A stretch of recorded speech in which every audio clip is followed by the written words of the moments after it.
여러분, AI 혁명하면 뭐가 딱 떠오르세요? 엔비디아? 구글? 맞습니다. 근데요, 그 거인들이 최고의 성능을 낼 수 있도록 보이지 않는 곳에서 가장 중요한 판을 깔아주는 회사가 있습니다. 바로 오늘 우리가 깊게 파헤쳐볼 이수페타시스, AI 시대의 진짜 숨겨진 챔피언입니다. 그런데 말이죠. 모두가 AI의 미래라며 열광하던 이 챔피언의 주가가 최근 고점 대비 무려 26%나 급락했습니다. 시장은 순식간에 공포에 휩싸였고 거봐, AI 거품 드디어 터지는 거 아니냐는 목소리가 여기저기서 터져나오기 시작했죠. 근데 정말 그럴까요? 이 회사에 뭔가 근본적인 문제가 생긴 걸까요? 아니면 너무 빨리 달리다가 잠시 숨을 고르는 걸까요? 그래서 오늘 우리가 던져야 할 질문은 바로 이겁니다. 이 하락이 정말 위험하다는 경고 신호일까? 아니면 모두가 두려움에 떨 때 잡을 수 있는 어쩌면 일생일대의 기회일까? 오늘 이 시간 감정은 싹 빼고 오직 데이터와 팩트만으로 이 질문의 답을 한번 찾아보겠습니다. 자, 그럼 먼저 이 회사가 도대체 왜 AI 챔피언 소리를 듣는지 그 강점부터 한번 제대로 파헤쳐 보겠습니다. 시장이 무엇에 그렇게 열광했는지 알아야 지금의 하락도 제대로 이해할 수 있으니까요. 이걸 가장 쉽게 이해할 수 있는 비유가 바로 슈퍼카와 도로입니다. 한번 상상해 보세요. 여러분이 시속 500km로 달릴 수 있는 엔비디아의 최신 AI 칩, 이 슈퍼카를 샀다고 칩시다. 근데 이 엄청난 차를 비포장 흙길에서 몰면 어떻게 될까요? 제속도는커녕 차가 다 망가지겠죠. 이 수페타시스가 하는 일이 바로 이 슈퍼카가 전속력으로 질주할 수 있도록 아주 넓고 매끈한 40차선짜리 초고속도로, 즉 다층 인쇄 회로기판, 줄여서 MLB를 깔아주는 겁니다. AI 칩이 아무리 좋아도 이 초고속도로가 없으면 그냥 비싼 돌덩이에 불과한 거죠. 근데 이 초고속도로를 까는 게요. 와, 이게 보통 일이 아닙니다. 머리카락보다 얇은 필름을 수십 겹으로 쌓아 올리고 그 사이에 눈에 보이지도 않는 미세한 구멍을 수만 개 뚫어서 전기가 통하는 길, 즉 구리선을 연결해야 합니다. 이걸 수십 번 반복하는 거죠. 층이 하나씩 올라갈 때마다 불량률은 기하급수적으로 늘어납니다. 이건 정말 아무나 할 수 있는 기술이 아니라 극소수의 장인들만 가능한 영역이라는 뜻입니다. 이 기술 격차가 어느 정도인지 숫자로 보면 더 명확해집니다. 다른 회사들이 한 20층, 30층짜리 건물을 올릴 때 이수페타시스는 혼자 40층이 넘는 초고층 빌딩을 짓고 있는 셈이에요. 이러니 당연히 가격도 2배, 3배 더 비싸게 받을 수 있는 거고요. 이게 바로 이 회사가 가진 강력한 기술적 해자, 즉 아무나 넘볼 수 없는 성벽인 셈입니다. 그리고 이 기술력을 세계 최고의 기업들이 인정해주고 있습니다. 바로 구글과 엔비디아죠. 특히 구글은 전체 매출의 42%를 차지할 정도로 이들의 AI 칩 개발 로드맵과 거의 한 몸처럼 움직이고 있어요. 세계 최고들이 줄 서서 사간다는 건 품질이 그만큼 뛰어나다는 가장 확실한 증거죠. 자, 여기까지 보면 정말 탄탄대로처럼 보이는데 바로 이 지점에서 시장의 불안감이 싹트기 시작합니다. 자, 지금부터는 분위기를 완전히 바꿔보겠습니다.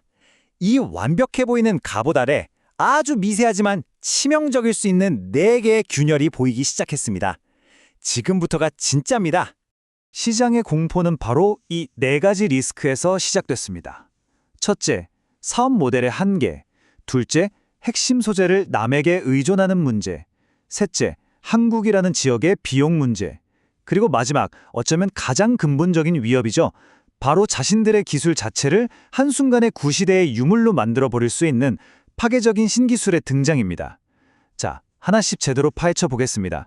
첫 번째 균열은 사업 모델입니다. 아니, 주문받아서 만들어주는데 뭐가 문제야? 안전하잖아. 라고 생각하실 수 있어요. 맞는 말입니다. 하지만 이건 레시피대로 요리만 하는 주방장과 같아요. 반면 대만의 경쟁사들은 엔비디아 같은 고객사와 함께 다음 시즌 메뉴는 뭘로 할까? 처음부터 같이 연구하고 개발하는 수석 셰프 역할을 합니다. 만약 미래에 AI 칩 설계가 표준화돼서 레시피가 인터넷에 다 공개된다면 어떻게 될까요? 그때는 그냥 가장 싸게 만들어주는 주방장을 찾게 되겠죠. 이수페타시스는 바로 그 위험에 노출되어 있다는 겁니다. 두 번째 균열은 더 현실적인 돈 문제입니다. 이 초고층 기판 공장은 전기를 어마어마하게 잡아먹는 전기 하마거든요. 그런데 한국의 산업용 전기료는 경쟁국인 미국이나 말레이시아보다 거의 2배 가까이 비쌉니다. 똑같은 물건을 만들어도 한국에 공장이 있다는 이유만으로 원가 경쟁력에서 손해를 보고 시작하는 구조적인 약점을 안고 있는 거죠. 그리고 이제 가장 근본적이고 실존적인 위협에 대해 이야기할 시간입니다. 이수페타시스가 쌓아올린 모든 것을 한순간에 무너뜨릴 수 있는 게임 체인저, 바로 유리기판의 등장입니다. 이게 왜 그렇게 무서운 기술이냐면요. 기존 기판이 가진 모든 물리적 한계를 유리가 그냥 박살내버리기 때문입니다. 기존 기판은 열을 받으면 미세하게 휘고 데이터가 오가는 길이 너무 좁아서 병목 현상이 생겼거든요. 그런데 유리는요? 열에 거의 변형이 없고 데이터가 다니는 길은 10배나 더 넓게 뚫어줍니다. 신호 손실도 40%나 줄여주죠. 이건 단순한 개선이 아니라 아예 판을 뒤엎는 혁명입니다. 마치 필름 카메라 시대에 디지털 카메라가 등장한 것과 같은 충격인 거죠. 에이, 그래도 먼 미래 얘기 아니야라고 생각하실 수 있습니다. 절대 아닙니다. 이 타임라인을 보면 바로 내년부터 인텔과 SK가 양산을 시작하고 2028년이면 삼성까지 이 시장에 뛰어듭니다. 변화의 속도는 우리가 막연히 생각하는 것보다 훨씬 빠를 수 있다는 신호입니다. 자, 그럼 이 모든 상황을 종합해 봅시다. 한쪽에서는 압도적인 기술력으로 AI 시대의 핵심 인프라를 장악한 챔피언의 모습이 보이고, 다른 한쪽에서는 거대한 기술 변화의 파도 앞에서 위태롭게 서 있는 모습이 보입니다. 이건 결국 이수페타시스가 시간과의 싸움에서 이길 수 있느냐의 문제로 귀결됩니다. 바로 이 지점이 이 드라마의 클라이맥스입니다. 이 모든 위협을 알면서도 이수페타시스는 바로 지금 수천억 원에 쏟아부어 기존 기술의 끝판왕인 오공장을 짓고 있습니다.